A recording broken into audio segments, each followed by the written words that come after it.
Hello, everyone, and welcome to another episode of Black Girls Getting Their Shift Together. My name is Ursula B, and I'm just a Black girl trying to get my shift together. So, tonight's episode, we're going to talk about narcissism. We're going to talk about how a narcissist thinks, just the mindset of someone who's been diagnosed with NPD. It was very what's the word I want to use? It was triggering to do this episode just because it would bring up a lot of thoughts that's happened in my past. But the beautiful thing is, and I've said this to on my show several times, that there's healing in the conversation. So there's going to be healing in this conversation because you may have some answers, some questions and some answers, and you just never know. So before we get into it, I'm going to play this song. This for the queens, sisters manifesting their dreams. Get your cream by any means and beam with self-esteem. Beauty supreme and booty walk so mean. The way you fit in them jeans, you eat your cornbread and greens. Dance or a doctor, red wine or vodka. Redesign your spot and redefine your mantra. Retwist your locks and realign your chakras. Doing your squats and getting closer to God, huh? Brunching with your squad or taking a girl's trip. Adjust your crown, you God's gift to the world, sis. Celestial body, drink your water. Meditate, sun-kissed goddess, heavenly order. Levitate, tribe of Ashanti, black girl magic, melanin popping, whether you ratchet or lavish, whether you bougie or savage, you a gift and a treasure. You got to love a black girl getting a shift together. Black girls are getting a shift together. These black girls getting a shift together, man. These black girls are getting a shift together. These black girls getting a shift together, dog.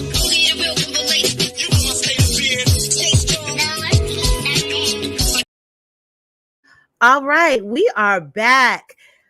As you come in, please make sure and hit the like button and subscribe. Hit the subscribe button because when you do that, it's like turning the light on in the room, and let's brighten it up some. Also, if you are listening on the replay, make sure and type replay in the comment section.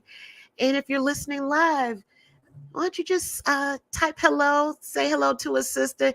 If you're listening on the audio podcast, please give your girl a 5-star review and make sure and follow me, especially on Spotify. You know, we're at 85 countries. Let's keep it moving. All right, let's talk about narcissism. This word is thrown around a lot. So we're not here to shame anyone, but more of understanding. Hi, Carrie. And what I'm going to do now is bring my guest out of the waiting room, Mr. Leon Walker. Hello. Hey, Ursula, how you doing? I'm well. How are you today? I'm doing great. Good. I'm so glad you came on. This is going to be a lot today, but I'm looking forward to this talk. And thank you for taking time out on your busy schedule. We know what you're doing. I know what you're doing now. So thank you for taking some time out. Before we get into this, before we get into the initial part of this conversation, as a Black man, tell me, how does it feel to be so open and transparent about some of your just how you were brought up and how your life is right now? It's refreshing to see a Black man be so transparent. The transparency for me is actually, it was fearful. I've been doing this for 25 months straight. Have you? Yeah, I started in June of 2021. So being narcissistic, I was accustomed to not being transparent, okay, for the majority of my life. Not my childhood, but that's where it starts because I didn't know what I was going to wind up becoming. Sociopath, psychopath, narcissistic, whatever. Right. But I've spent most of my life lying, cheating, ghosting, gaslighting, giving the silent treatment. I spent 30 plus years doing that, Ursula. So when my ex-girlfriend recommended I do these videos about my narcissism, she was in the medical field. She knew, she's well versed in it. Yeah, she said, look, you need to start doing videos to help people. I was like, no, I'm not doing that. So that's wait. You had an ex-girlfriend suggest this? That's why I'm doing the videos. I would have never done it had she not said anything. That's why I say the same people that I hurt are the same ones that are getting me together now. I Yeah, didn't know that. yeah, yeah. That's what happened. So what's the difference by her asking you to do this, what, in 21, and just say, I don't know if you were with her, just say in 2018, what was the difference between saying yes now and perhaps saying no back then or prior? Well, she was really deep into church, and every time she said something to me, I felt it. It was like spiritual. It was spiritual, and it was Really? true. Yeah, everything she said. We broke up. We were only together for like 3 months, but I was really digging her. She was digging me. We kind of went too fast, and she was too far away. It just wasn't good timing for me, and I wasn't really ready. Even at the time, I was 55. I'm 50. I'm about to be 58. I was 55, and I wasn't preparing myself for a healthy relationship. Right. I got with her, and then boom, she made me think twice about getting into a relationship when I'm ready or not. And so we talked and we discussed things, and I think it was meant for me to meet her to be exposed with my narcissism to help people. Right. She was a 3 month relationship, but it wasn't to be in a relationship. It was to see myself for who I really am through somebody that knows me through God. And so that's how I accepted it. And I was like, whew. And I'm telling you, Ursula, when I started doing these videos, it was hard. I'm a very outgoing, social, tough, hardcore dude, very. But when I started doing these videos, I was terrified. I was shaking. I was having nightmares. My Really? oh yeah, yeah. My nightmares.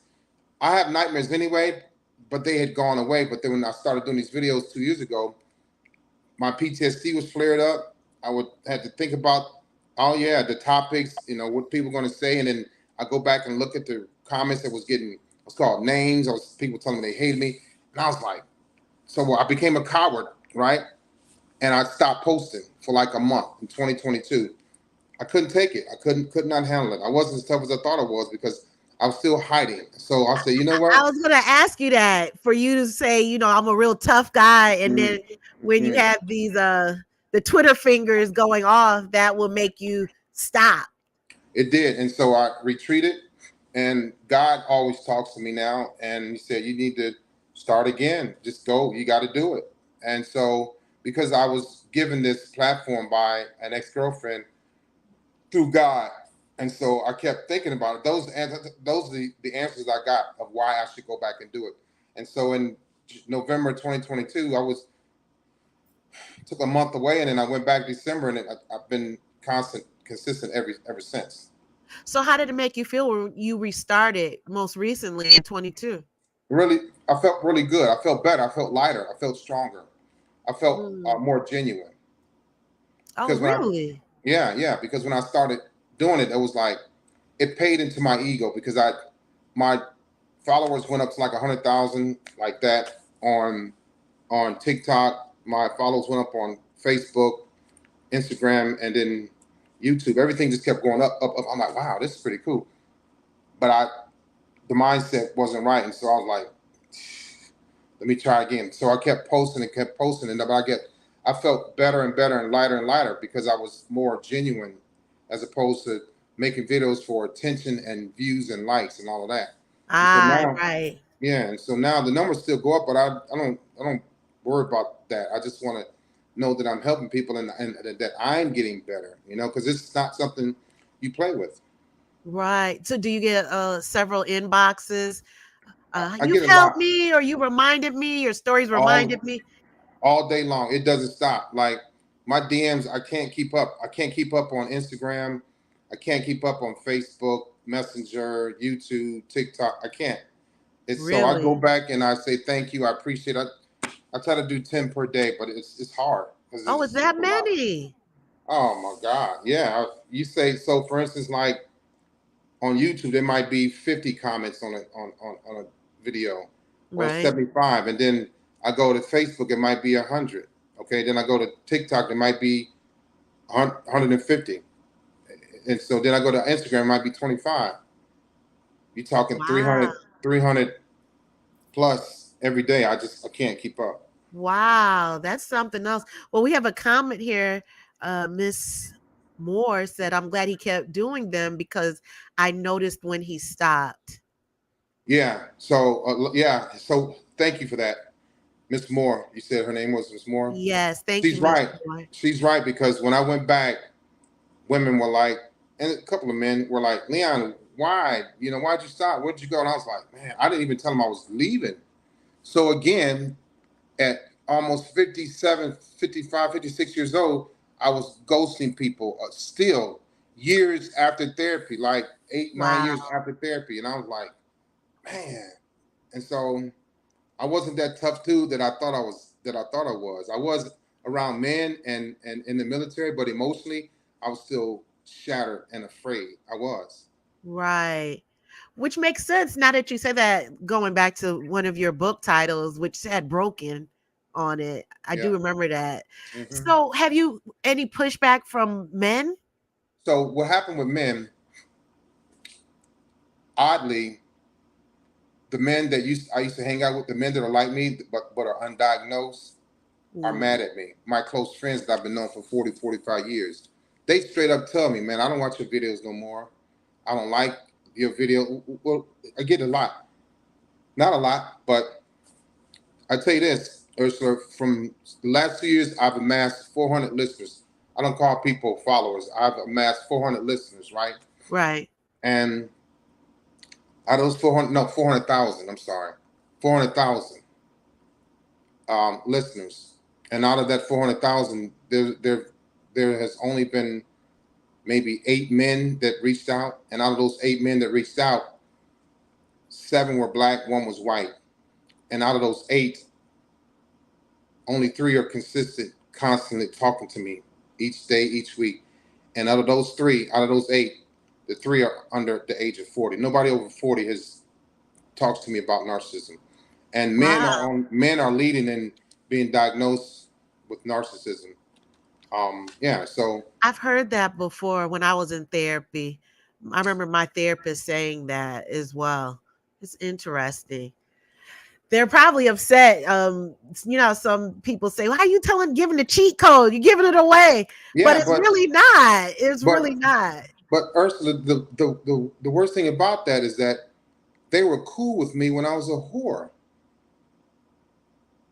and now that I'm not, they don't like me. I'm fine. I'm perfectly fine with it because they weren't there when I had a heart attack. They weren't there when I had bad eating habits when I was smoking cigarettes and cigars. They weren't there when I was drinking alcohol excessively, killing myself.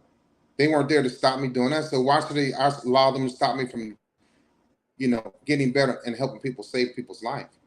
I I didn't know still have you a had a long way heart to go. attack. Yeah, in 2013, August 13th at Wow. 7:27 in the morning. Yeah. Wow. Wow. So, you know, you're right. We're none of us are finished because it's a journey. And I know when I started my healing journey, I wanted it to be over. Have you ever felt like that?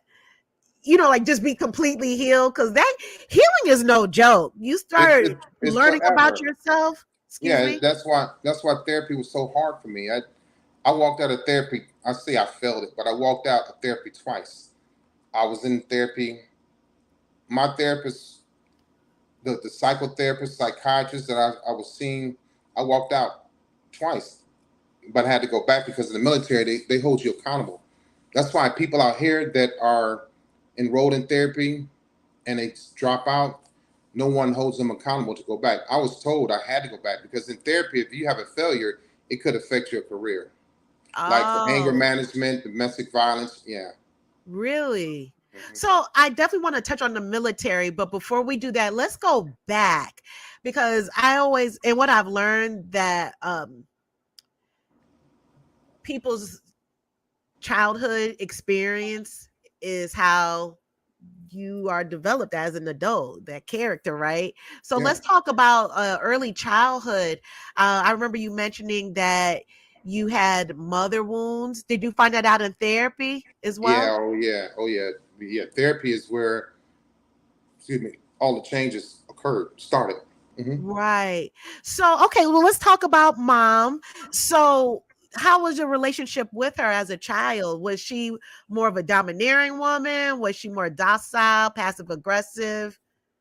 No, so my mother is, it's really odd because my sister, who's a social worker and had to study, personality traits and, all of that, she seems to Uh-huh. think that my mother was narcissistic.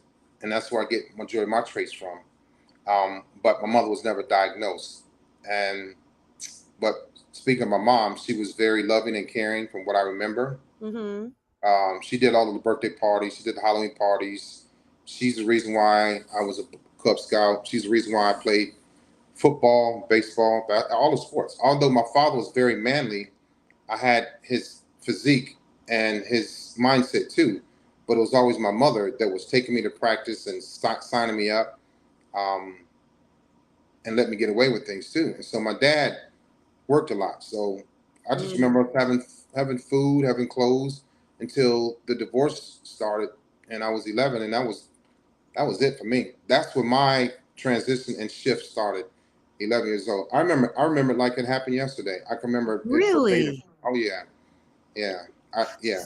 So let's talk about your grandfather. Let's go back another generation with your maternal grandfather. And I want to know, how was that growing up in his presence, as well as how did it affect your mother? Like, do you remember what their relationship was like? So my mother and her father had a close relationship, but because of that, my mother and her mother didn't have a close relationship.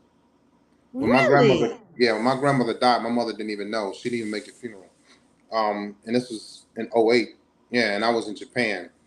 But my mother and her father had a great relationship, and we saw that, but we also saw that my mother, I seen my grandmother slap my mother. Matter of fact, she slapped my mother when my mother was holding my hand in the kitchen during Christmas. I talk about it in broken. That's why I never liked Christmas. So my narcissism had developed from one event to the next to the next. It just never stopped.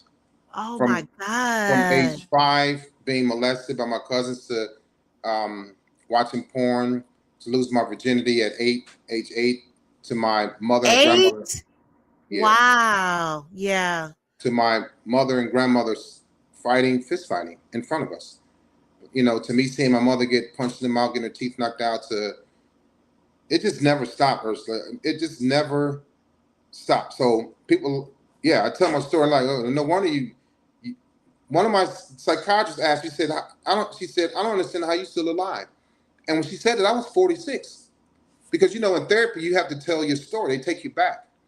And I'm telling Mhm. all these things. She's like, how are you able to just wake up every day and lead thousands of young men and women in the Navy? I said, so I was able to suppress a lot of my hurt and anger as a child. This little boy in here is in here, and he ain't going anywhere. Right. But I had to learn how to manage him. He's still there now, and I still make mistakes now.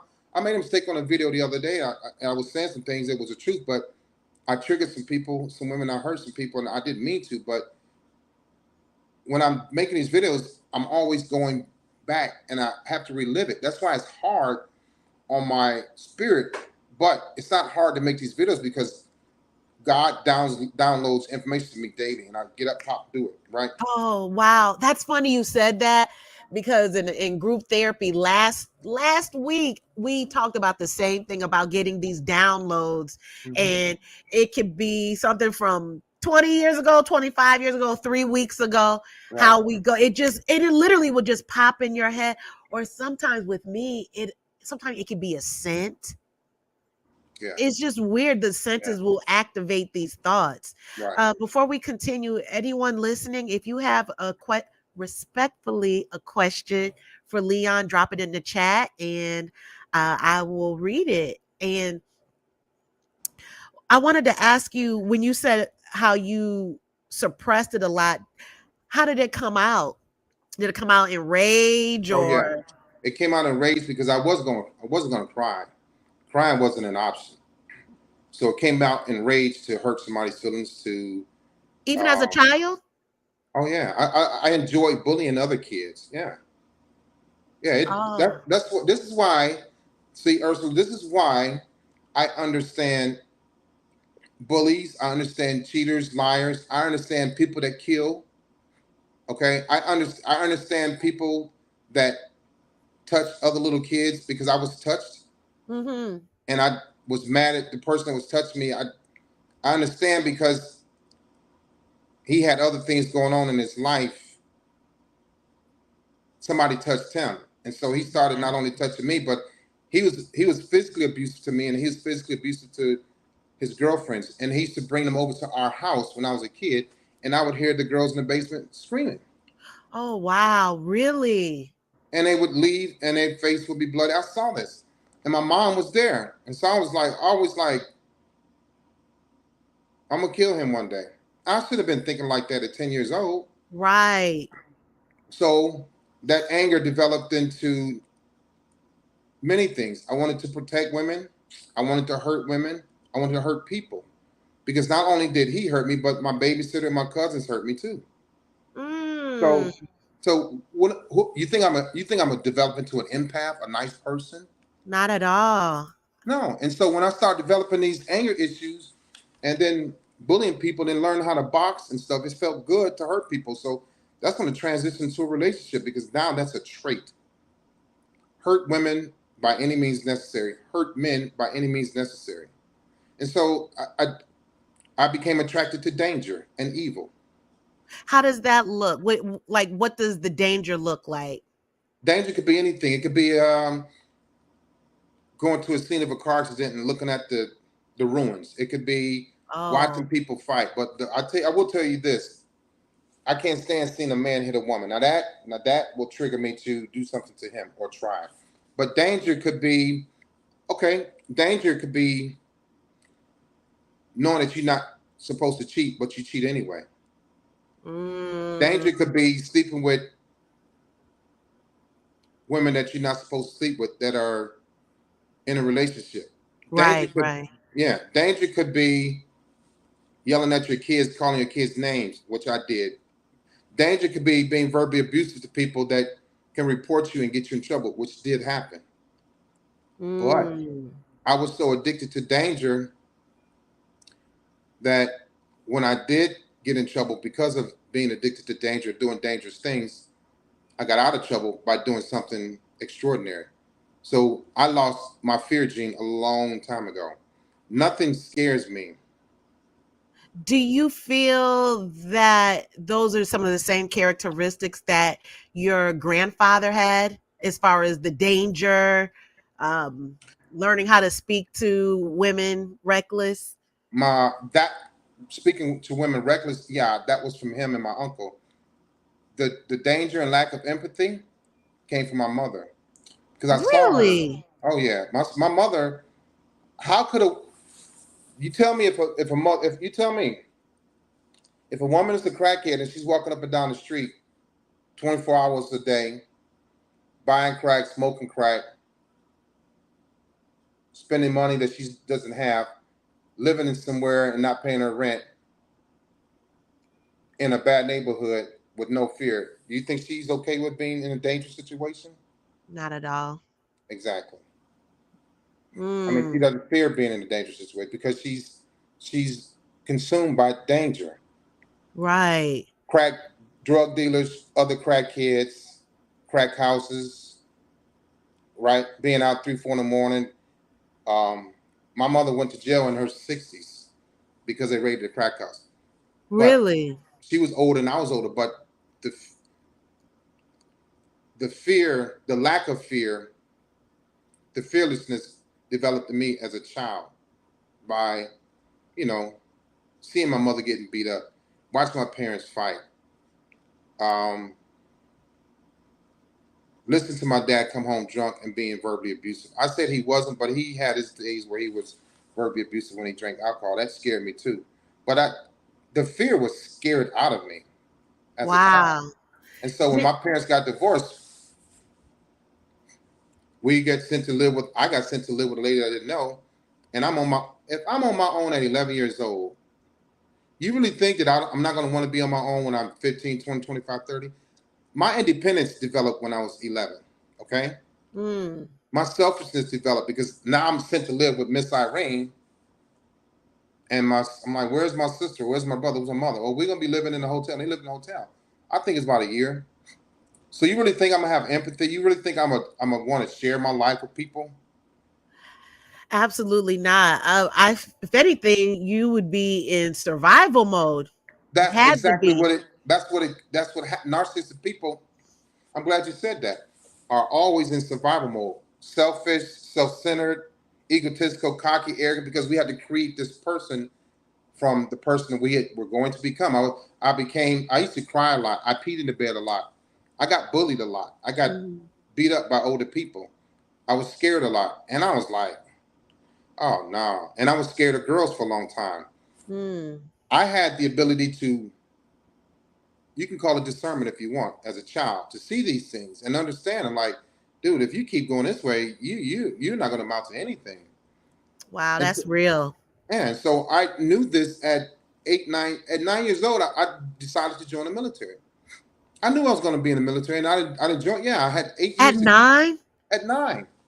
They Yeah, were, that's definitely survival mode. Think about yeah. a 9-year-old. They're wanting to play Barbie dolls, and I don't know what little boys play with. We Um, play with army men, and we play outside, and we swing from trees, and we ride scooters and skateboards. But we fight too, and we test little girls. We do all those things. So right. we're developing these survival traits, these instincts. We are developing addictions too.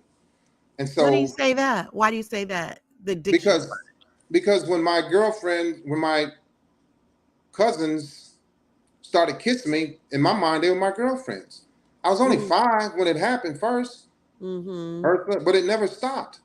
It only stopped when I was sent to live with Miss Irene, but by that time I was already addicted to porn and addicted to older women.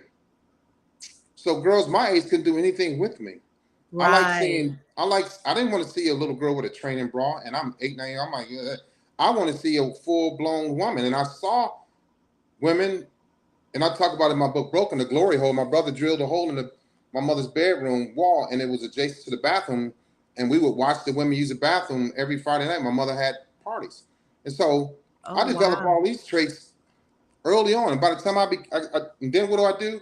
And then there was a shift when I was a teenager. I was scared of girls. Really? Oh, terrified, terrified. But then girls Wait, just what was start. that shift though? What was it, an incident or just something in your brain said, I'm Now it's something in my brain that just stopped. It was like over with. And then when I became scared of girls, girls started dominating me, and I just like. So I was having sex, and then one girl gave me gonorrhea, and I was 16, 15, mm-hmm. and I was like, "What is this?" And then another girl used to just take me to her house, have sex with me, go down on me. She snort cocaine, cook me a steak, and send me home. This went on for like a year. So I had shifts. The girl that gave me gonorrhea was brown skinned girl. And I thought all brown skinned girls were hot in the pants. Really? And then the girl that had sex with me and went down on me, snorted cocaine next to me. I didn't snort. She was 16, I was 15. And then cooked me a steak and sent me home. She was dark. And so I was like, these shifts kept. And then the first girl that I had a threesome with, I was in the 6th grade. She was in the 5th grade. She was a heavyset girl. So I was addicted to many women. So you mean to tell me that when I become older and I join the military and they put me around all these exotic women, you think I'm not going to be addicted to them too? I Right. was already well versed in sex and porn. And so now I join the Navy and we go overseas. It just was just the next thing to do. I wasn't going to stop. There was no lectures in place to don't womanize and don't have sex, don't have unprotected sex. There were no lectures in place for that. In the military, you were a grown man. You drink, you fought, and you had sex, Mm. all in abundance. Was your grandfather in the military? He was in the military. My uncles in the Really? military. My father, all my uncles were in the military. Yeah, I was surrounded by military men. So Oh, okay. I can see why you would go into or had the mindset of going into the military. Did your grandfather cheat on his wife a lot that no, you know we of? we never heard or saw any of that. When it came to my grandmother and grandfather. My mother and father fought a lot, argued a lot, and I found out in 1979 that I had another brother. So that was on the cusp of the divorce. might have been because of my father's infidelity. And so not only was I around military men, and not only was I groomed and developed by men in the military, but I was also groomed, developed, and I put cheating men on a pedestal, womanizers. Really? Oh yeah. So I always Mm. saw men that had a lot of women. I saw men that women were attracted to, whether they had big muscles, they had a full beard, nice hair, nice teeth. I wanted all of that, and I was slowly getting it as I got older. And then when I got to that point, after I stopped being afraid of girls, then another shift happened when I was probably 17. That's when you stopped being as scared of girls at that time. Actually, it was like 15, 16 when I got dominated, got gonorrhea. But then I delved into prostitution, Uh-huh. and so I was like,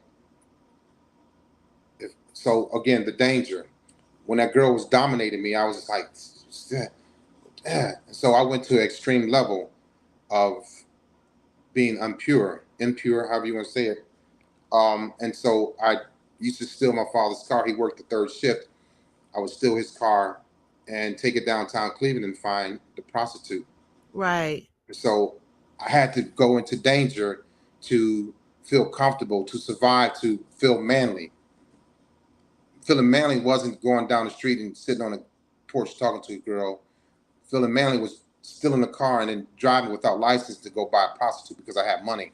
Because I worked at an after hour joint. And so the shift after that, it was over. It was no turning back, no fear, not scared of girls, dominate girls. I'm gonna hurt them. I'm gonna make them cry. Don't tell me you love me. Lack of empathy. It just started boom, boom, boom. It just got worse and worse and worse. And more women and more alcohol, more smoking and more traveling and more drinking and then I was getting promoted, awarded, and rewarded, shaking hands, people hugging me. And so that Wow. So that there was grand no repercussions. no repercussions and no therapy. And so all these things I was doing, I should have had therapy when I was 6 years old. I should have had therapy at 11. I should have had therapy at 15 when I was buying prostitutes. I should have had therapy Absolutely. at 18 and 19 when um, I became very promiscuous, right? And I thought that it was okay. I should have had therapy. I should have had therapy. So in my medical record, it says therapy will be indefinite for this PX. PX means patient. Okay. So, but the thing with narcissism, people say it's hard to change. It is. It is. It's very hard. You know why? Because it feels good to be narcissistic. How could it not feel good to be narcissistic? People are always kissing your butt. You have access to women. You have access to favors. You have access to money. You have access Mm. to prestige. You get promoted, awarded, rewarded. I was making from 2006 to 2015. I was making $120,000 a year in the Navy. But I was a horrible boyfriend. I was a horrible husband and a bad father. I was self-centered and greedy and mean and arrogant and cocky and angry. But you couldn't Mm. tell. Like a lot of people now, like, Leon, I did not know that were narcissistic. They didn't know, but if they sat back and watched for a little while or dealt with me or was ever dating me or married to me, they would know. It's funny you said that how people wouldn't know. My experience with narcissism, when I finally shared my story, and it wasn't me, but it was a family member. And matter of fact, I was just talking to one of my close friends last night, and she told me, she said, I didn't know you grew up like that. And she was at my house a lot, but she never knew when she would see me with my parents. She knew something was off, but she never knew until I started opening up when um it was a lot more comfortable for me to talk about it, right? Right. And so, and I thought about it, and this is so funny. I literally just had this conversation not even 24 hours ago. And I said that the narcissist that I dealt with, that I had to live with, they had a cover story so that they could be socially accepted by people Yeah, as the good guy. of course. But then I thought about it. I also created a cover story because out of shame and guilt on how I grew up, that, and I'm not saying this, I was dogging myself out, but more of having a little more self-awareness that I also created a cover story, and I took on that narcissistic abuse as if it was my own, but Right. I did not. So a cover story is really it's huge, and it's Yeah. necessary. I feel that Yeah. it's necessary. So it's almost like if you see a glacier on the in the ocean and it's real calm on top, but Mm-hmm. underneath Bottom. all Yeah. the whirlwind that goes on, and that's how it felt. But it's so calm on the top. We have a question for you from Simone Charisma. I like that name. Narcissists that abuse drugs, are they a different type of narcissist? Yeah, but they ultimately become the same type because there's the end goal, right? When you get high and you want that drug, you're going to do it by any means necessary. And when you get high, you're happy. When you're coming down off that high, you're unhappy, and you're looking at the person that you're with that either doesn't want you to get high, got high with you, or is the reason why you're getting high. And so it starts over. And then the narcissistic person may want to get high and have sex, extreme sex, different sex, right? And so my high came from not only just sex, but it came from having being able to juggle many women. My high came from a woman allow me to explore her body. My high came from hurting a woman's feelings, making her cry. So there's various types of highs. But if they're doing drugs, what's the reason why they're doing drugs? Is because of their childhood, suppressing feelings, emotions, angry, don't want to be married, want to divorce, just addicted to drugs because somebody introduced them to drugs, getting high because it makes them massive pain. It takes them away from reality, like my mom, right? Right, And so, yeah, they're different, but they're the same because the end goal is to feel better, to get away from the pain. The end goal is to do what I want to do. I'm gonna smoke some weed. I'm gonna snort some cocaine. Or I'm gonna right. smoke crack, even though you don't want me to do it. I'm gonna do what the hell I want to do. You don't tell me what to do, and you still gonna love me. Oh, that's real. May I add on to that?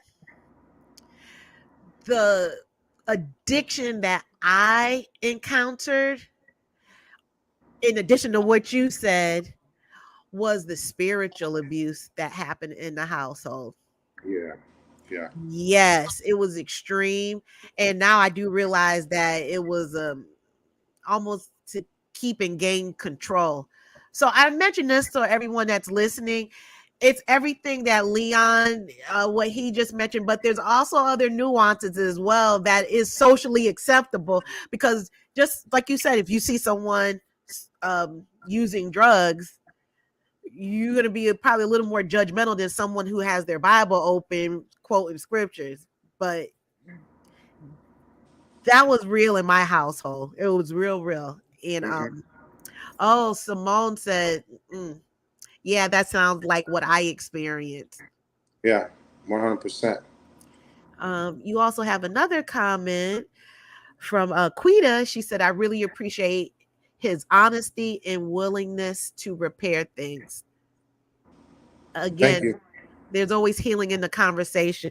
So, wow, let me get to my notes, Leon. Let's do it. Let's do it. And letting everyone know there's a lot of people tuning in. Please hit that subscribe button and subscribe to the channel because guess what? Leon is coming on for part 2 in 2 weeks. So I definitely want you to click subscribe.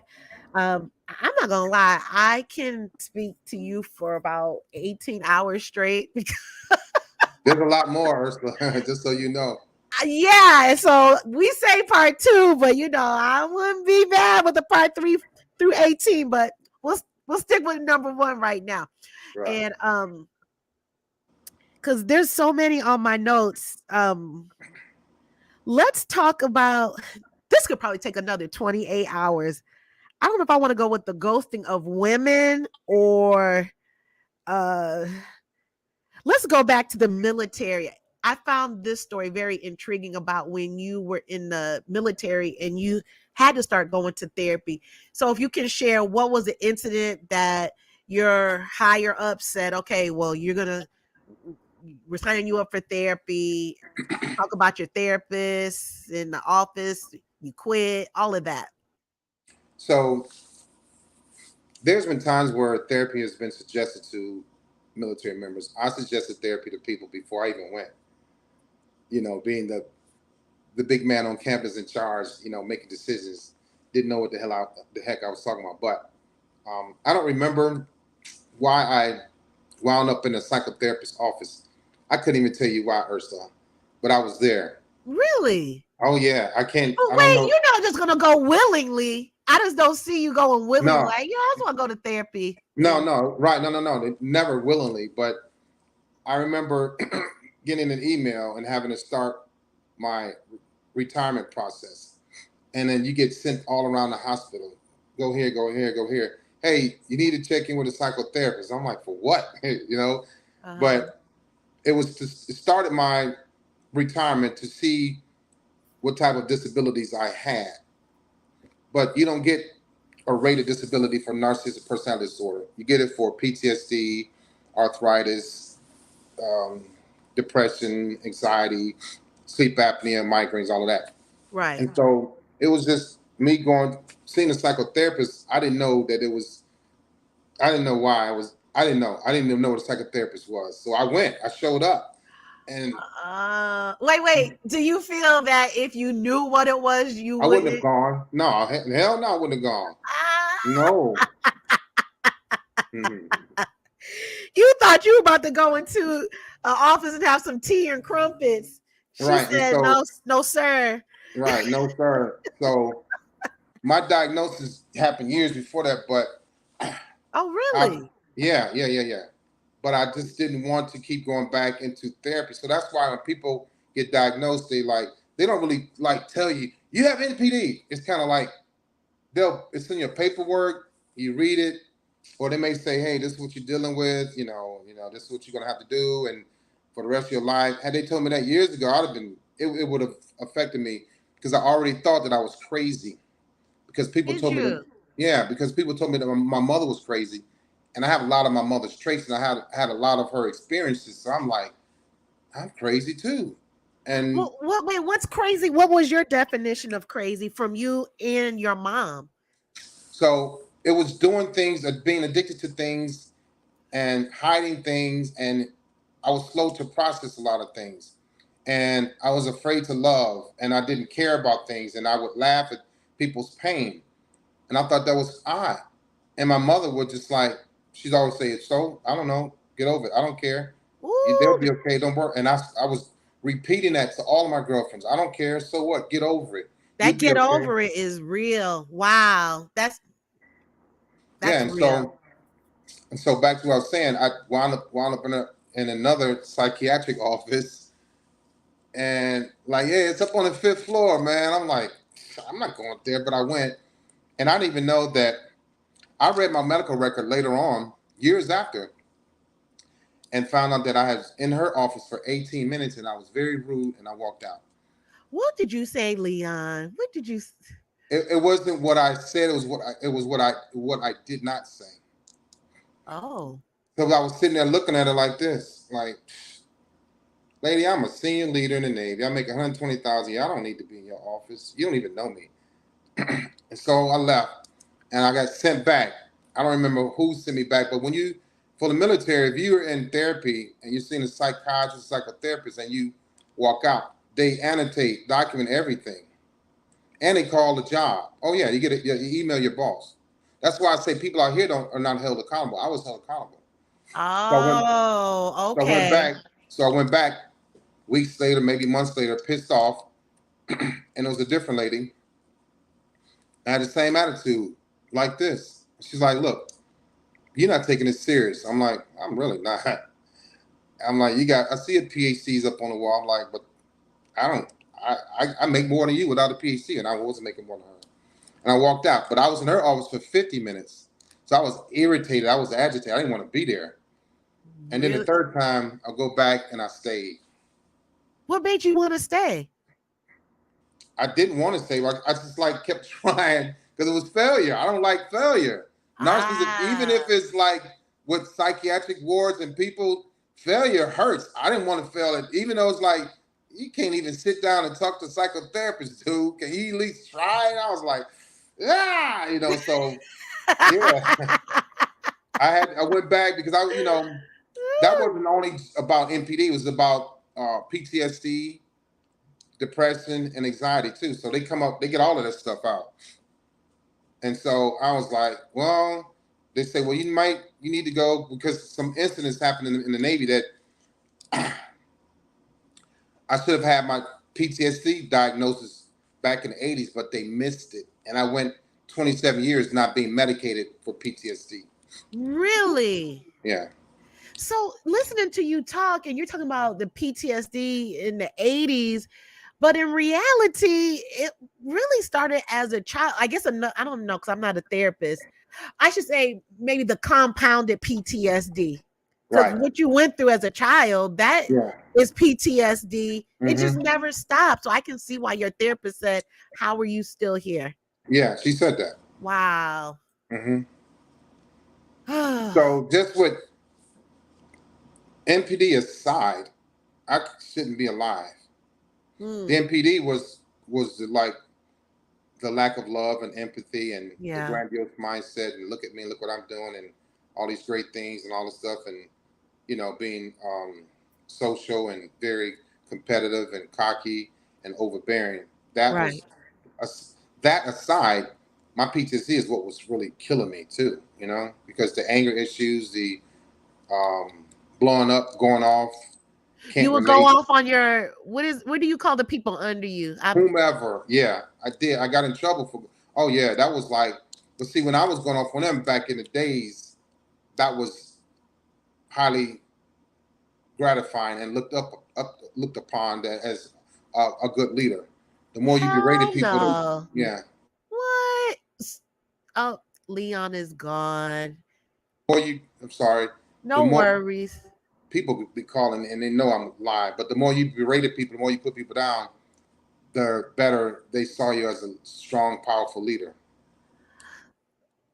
So that was just being rewarded for toxicity? Is that what I'm hearing? Exactly. And so God. that's why people don't understand. There are a lot of narcissistic people in the military. Millions. Trust me when I tell you. Not just me being one, but being one and knowing that there are a lot of people in the military just like me on a higher level. Ooh, that's scary. Yeah. When I say scary, meaning because of having a superior talk to you any kind of way and knowing that they will be rewarded or there will be no reprimands whatsoever from it. Wow.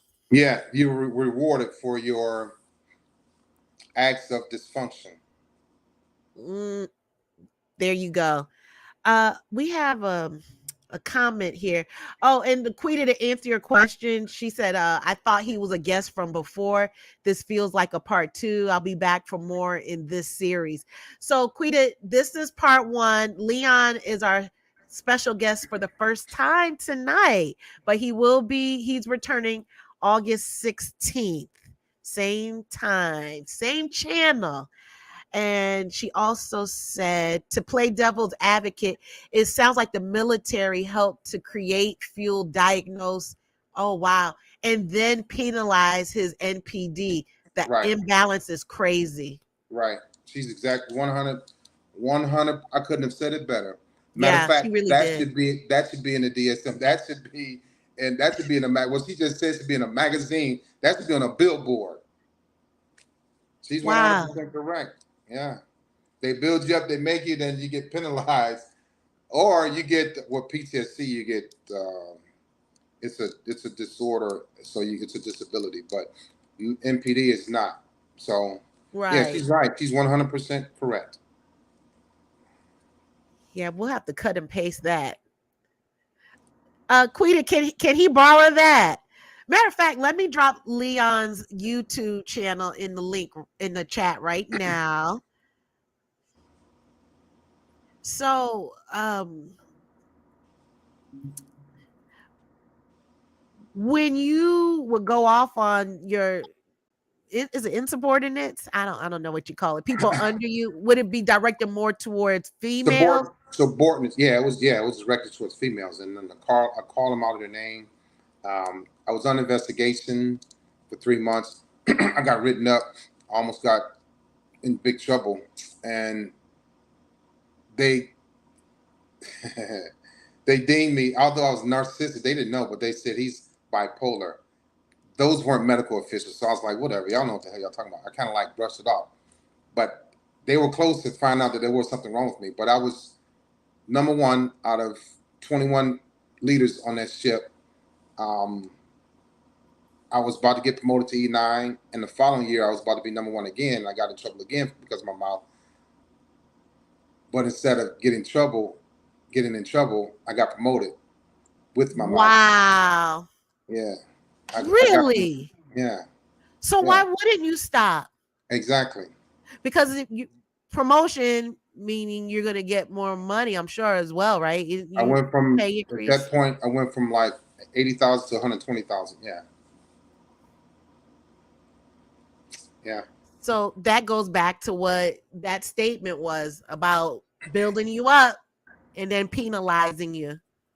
She's 100% correct. Okay. So let's get a little somewhat personal. You don't have to answer. You were directing this anger rage to the female subordinates, but on the flip side, were there some that still wanted to be with you? They found it intriguing, or that's just them. He wouldn't treat me like this. Oh yeah, because that happened, and because they were women that were always in trouble anyway. So yeah, when I went off, people like enjoyed watching me go off, get them, yelling, screaming, so I got people celebrated that. Yeah. Mm-hmm. So let's talk about this ghosting. Oh, wait, before we do that, what was your breakthrough when you decided to calm your parts down when you were with that therapist, the one that said, I'm not going to hurt you? What was that's when it started. When she said that, I was like, well, it started that was probably the first week when it was the first day, actually, first hour, first minute. Really? When she said, that's why I remember, because when she said that, I was like, what makes you think I think you're going to hurt me, Miss Lisa? She's like, I can see it all over your face. You're running, Mr. Walker. You're hiding. You're afraid. You don't have to be the big bad leader in my office, okay? I was like, damn, she called you out, but it worked. Mm-hmm, it worked. And I was comfortable. When she did that, I was like, okay. I was like, I'll be back tomorrow. Sometimes I went twice a week, but it was every week. Really? Yeah. I was in intense inpatient care, I think they call it. What is that? Exactly. That's what I said. And she gave me a brochure. I'm trying to figure it out, but if I don't know, I'm going to ask. Well, yeah, what is that? She gave me a brochure to read, and I was like, But she was more intense than anybody that I've ever talked to.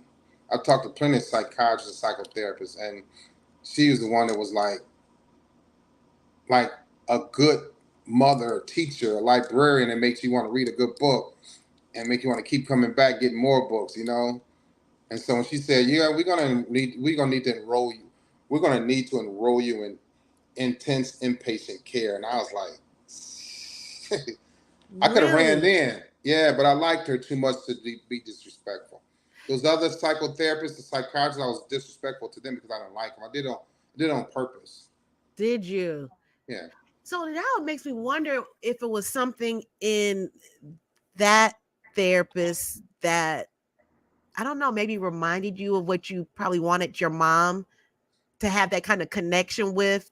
Just to talk to a grown lady, yeah. Yeah, because even when you talk about her, you seem softer, like, yeah, I figured why not? A lot more open, if that makes sense. That makes sense. Yeah.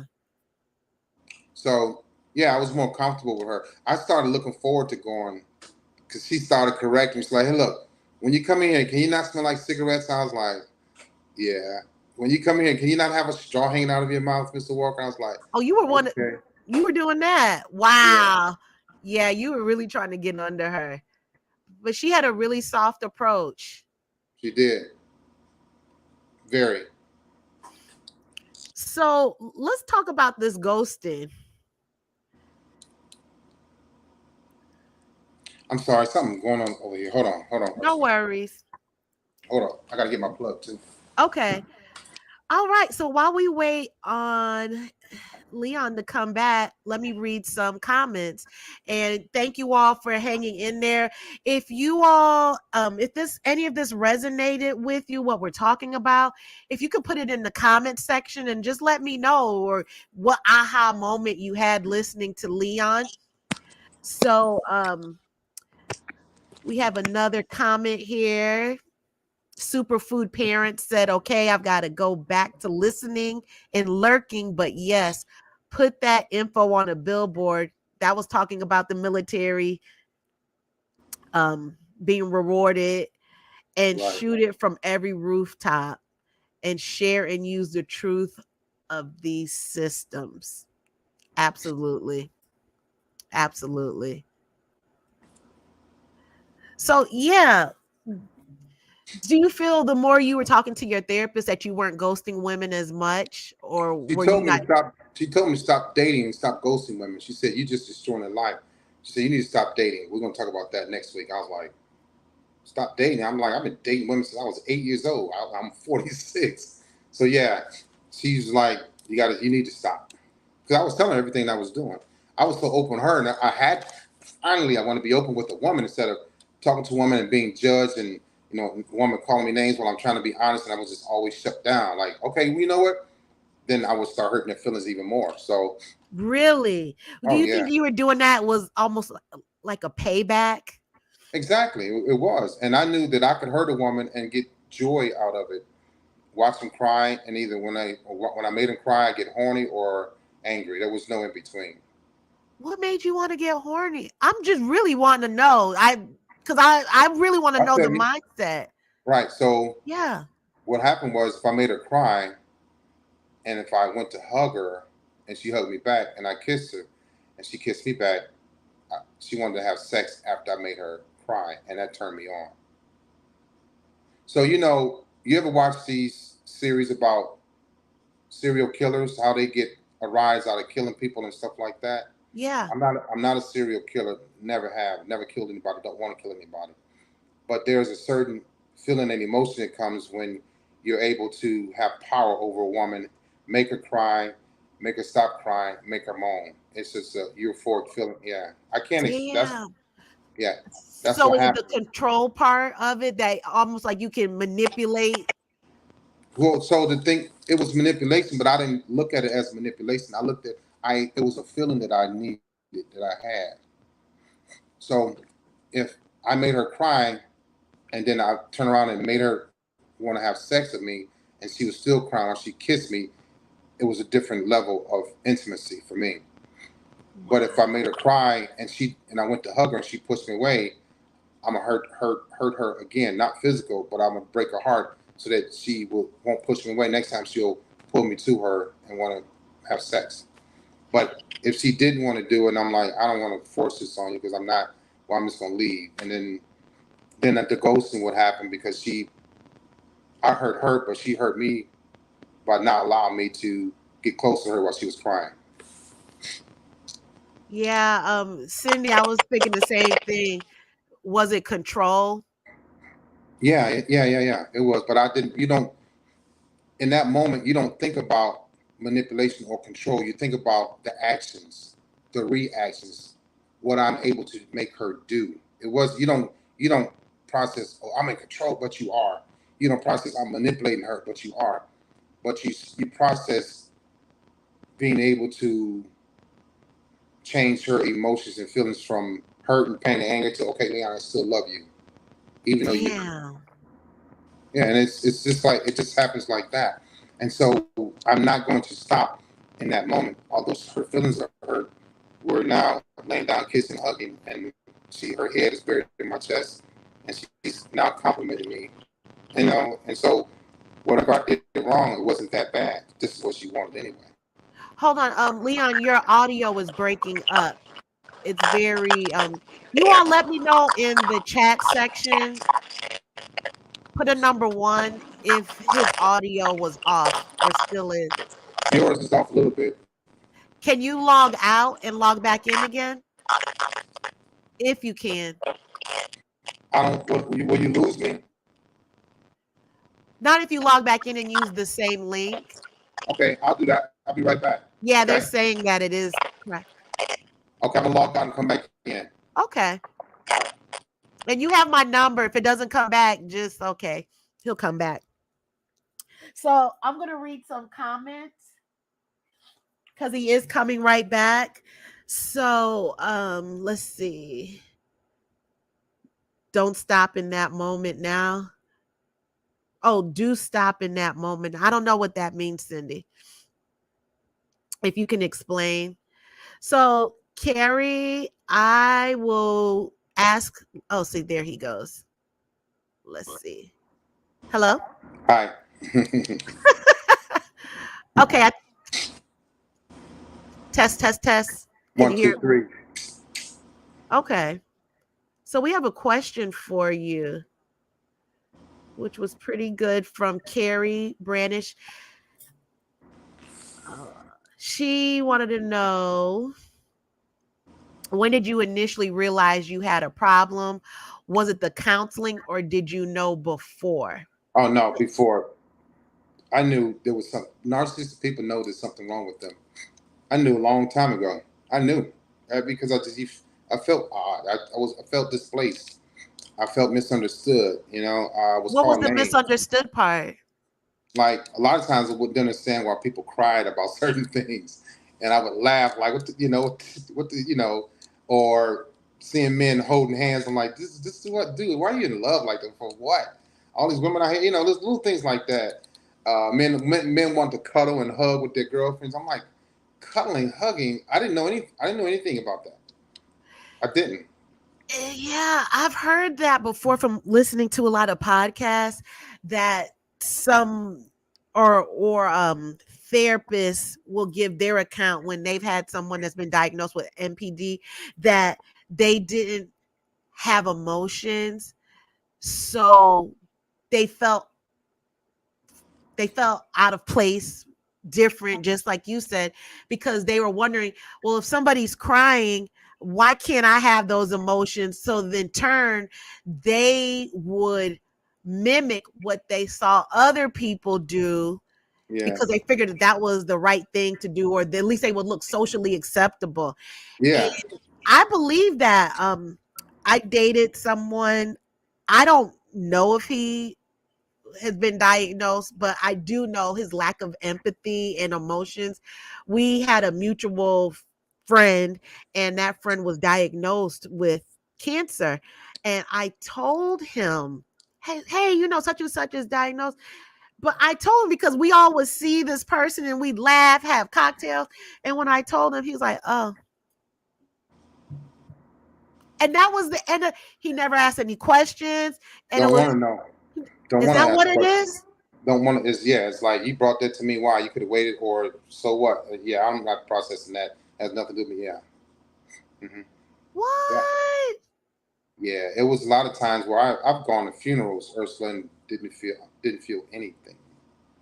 So when you would see people be emotional, whether if it was at a situation like a funeral or a crying girlfriend, it still was this. Irritated. Why?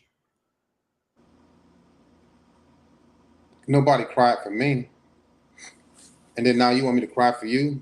Yeah, even though she was innocent and didn't have nothing to do with what happened to me. Now I'm supposed to console you because you're crying. Now I think you want me to just hug you because you like to be hugged.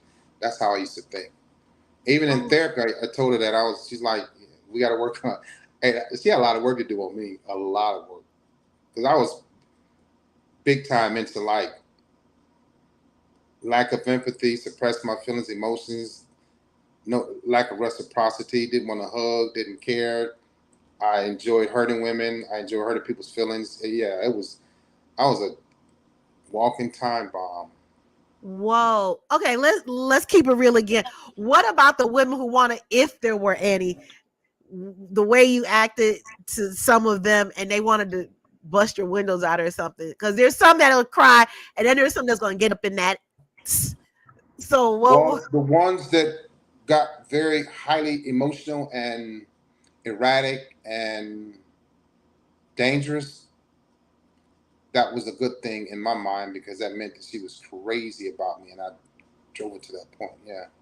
So so women need to understand that they have a narcissistic man, or if a woman has a narcissistic, if a woman has a narcissistic man, or a man has a narcissistic woman, when you just blow up and become irate and all over the place, they like that. It's attention to the narcissistic person. Hmm. It's like, look what I I made her do, and then I like that so much that if she left the house pissed off, driving, going to do whatever, I wait till I know she's gone, then I would leave and stay out all night, and then blame her for me leaving. So you a gaslighter? Oh, of course, yeah. So you have to understand, Ursula, this mindset. Everything is Triggered. Go ahead. everything is automatic. Damn. At least it was for me. From one reaction to the next, she did this, I did that. She did. I had to always be in some type of control. Uh, Mm, and the more I felt like she was winning, the angrier I became, and the more sinful I was going to become. really? So Yeah. you take it out on her, or would Her you always. take it out Everybody. on another woman, like with the Not cheating? if she if the other woman made me upset like she did, yeah. But I'm gonna take it out on her.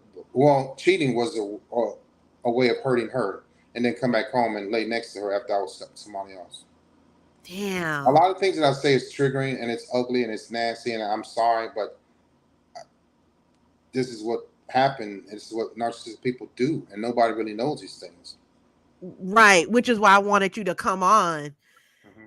because there's no agenda. I mean, you talk all the time about it on your channel. We have a few more comments. They are coming in now. Um, I don't know what they get turned on because they look forward to the makeup segs. Right. Yeah. That as long as she's gonna do that, she's gonna be part of the makeup sex. Yeah. But when she's not, then she's gonna get punished for not having makeup sex because I hurt her. So then it's just a toxic hamster wheel, toxic cycle. Is that it? Yeah, narcissistic people enjoy being toxic because I can fix my situation, I can get better, and I can get worse, and I'm going to get worse, and I'm not going to fix it, and I'm going to go back and forth. Mm, And it's so intense either way. It doesn't matter to me. Either way, it's going to be intense, but you have to either you're going to deal with it or you're not. And most women are going to deal with it because they don't want to give up on little broken Leon. And I knew that. And it was funny to me. It's not funny anymore. I don't want right. that. I don't want that trauma and that toxic. I don't want it. I could go right back to it just like that. I don't want it. I don't. Mm-hmm. And I don't want to let. I was tired of letting God down, you know. And so, yeah, the makeup sex, it's gonna come one way or another by you or somebody else. Right, right. So you don't make up. We don't have makeup sex, and you keep me in control. You keep me in.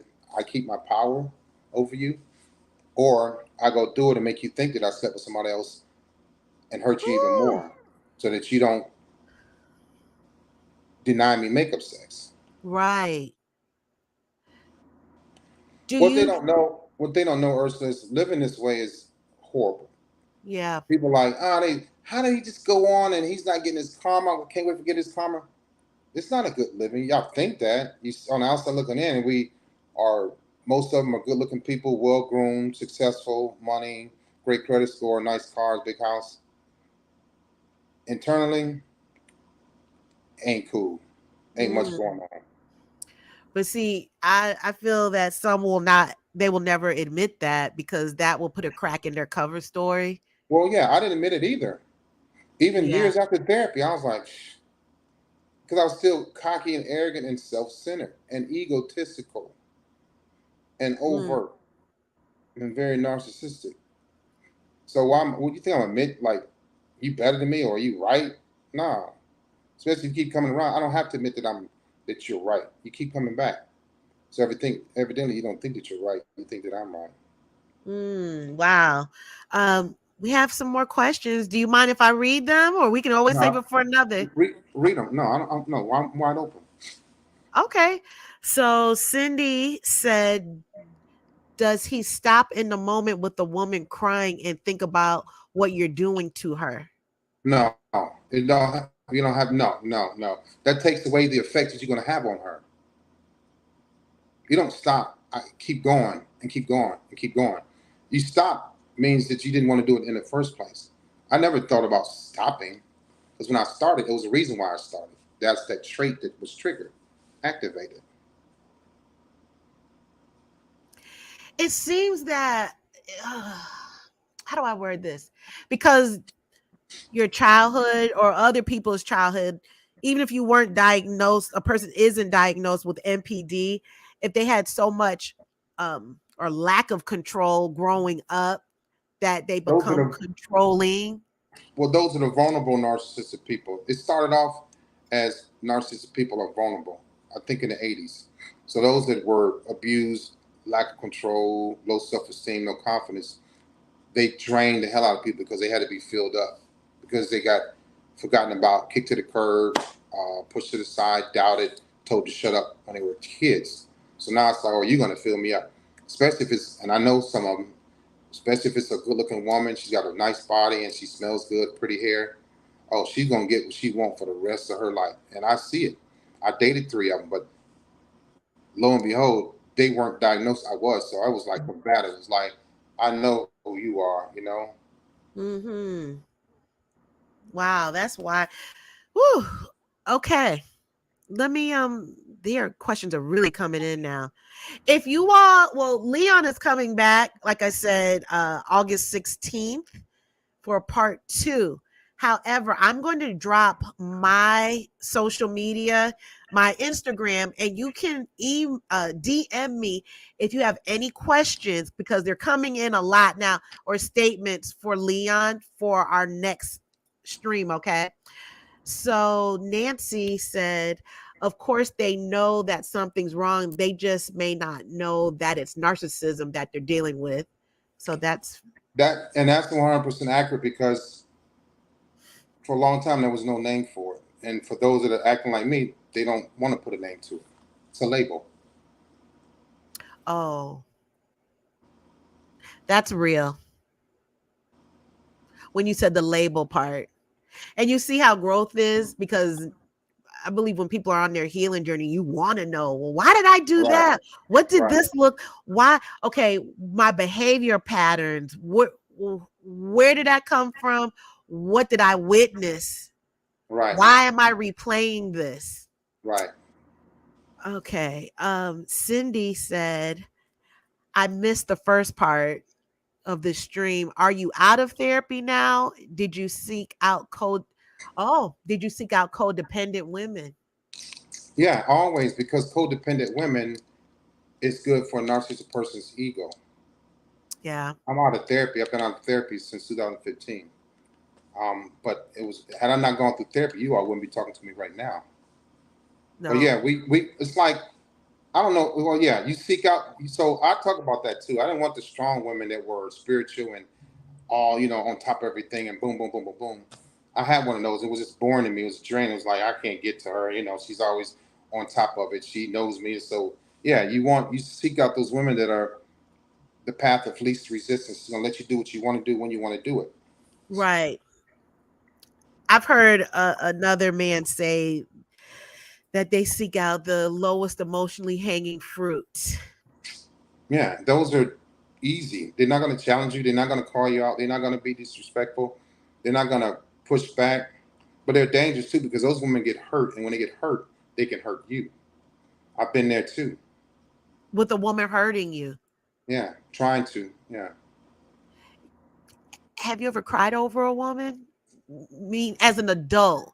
Meaning like, damn, she hurt me and you just suppressed it, I or was said that that, yeah. Well, in 1992, I did, and that's when my narcissism went through the roof. But after that, I vowed to never let another woman hurt me or get close to me. But the one that hurt me, I caused her to hurt me. I hurt her. whew. So that sounds definitely like a drama triangle. Just It is. It's yeah. sickening too. Hmm. Here's another comment. Oh, before. Hey, Slim Jim, how are you? Okay, here we go. Kia said, I finally left. His mother passed away, and that was a big trigger. His friends have told him he is a narcissist. Now they are reaching out to apologize to me and asking me to help him. What are your thoughts on that? I No, would. no. She left him. She did what she had to do. She needs to stay gone, detached from that. He has enough friends that can help him. Right. And who's to And say if he wants the help? yeah, right. And then he needs to go to get, not that he's not a professional, but he needs to go check into therapy. Yeah. Exactly. So on the woman's side, I can speak, and you all let me know, any of the ladies in the chat, just drop a one, or better yet, share your experience where we feel where, and I'm not saying exactly a narcissistic abusive relationship, but just a toxic relationship. We feel that we can love the man to death, love him enough to make him stay. We can cook enough for him. We can sleep with him. We can be um, in bed just phenomenal, be that ride or die chick, and that our love is going to change him. It's not. It makes him. It can make him worse. It can make him despise you. And I'll talk about that too. And I wasn't pointing at anybody in specifically, but Mm-hmm. the more you take care of them, the more they think that you're supposed to do the same thing for you, and they can't. And they become angry and they despise you and they try to run away and they, yeah. So just because you're doing more for them and you're trying to make them better, it doesn't make them better. It makes them angry. Oh wow. I I'll ask the question next time we meet. Yeah, I will ask. Everyone, I am dropping my Instagram in the chat. Please reach out to me, slide up in my DMs if you have any questions that you'd like to ask Leon. Put it in there and I'll read it anonymously unless you want your name mentioned. It doesn't matter to me. But let's talk about your book, The Seven Loveless Loveless Traits. traits. Right. Yeah, I How wrote that did book. you, yeah, when did you write it? How did you come up with it? So what happened was I wrote it. It came out this year in March 2023. And Mm-hmm. I wrote it in 2021 because a friend of mine, Nancy, sent me the book called The Five Love Languages. And I held the Oh. book for like a year and a half. And then I finally started reading it. And I got to page like 14. And something said, write a book about the love less languages. And I just, everything is in that book. I wrote it from my heart, from my experiences, from my childhood. And that's how it came about, by reading the love languages and then knowing that I have love less languages. Talk about that. That's what I did. Mm. That's how it came about. Did you get any pushback from men?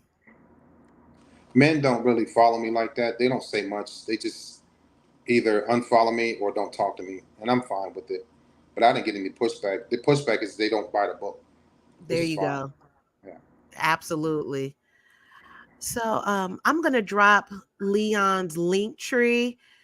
You everyone click on that link, click on the Amazon link, first of all, and that will take you straight to his book.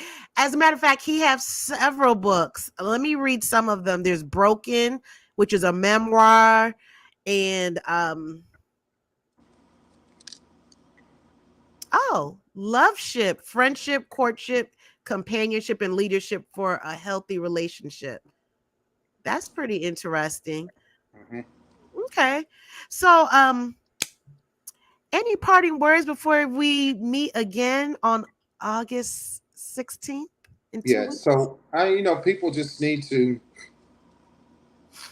be more intentful when they dating. Ask the odd questions, and be never go on a date when you're horny, because you're gonna turn it into a one night stand, because it's gonna come through out in your conversation. I could bring that out in a woman's conversation. We drinking, I know she's horny, but it's over with. Protect yourself, protect your body. Ask about a person's past, their parents. I dated a lot of women, I slept with a lot of women, and I'm not proud of that.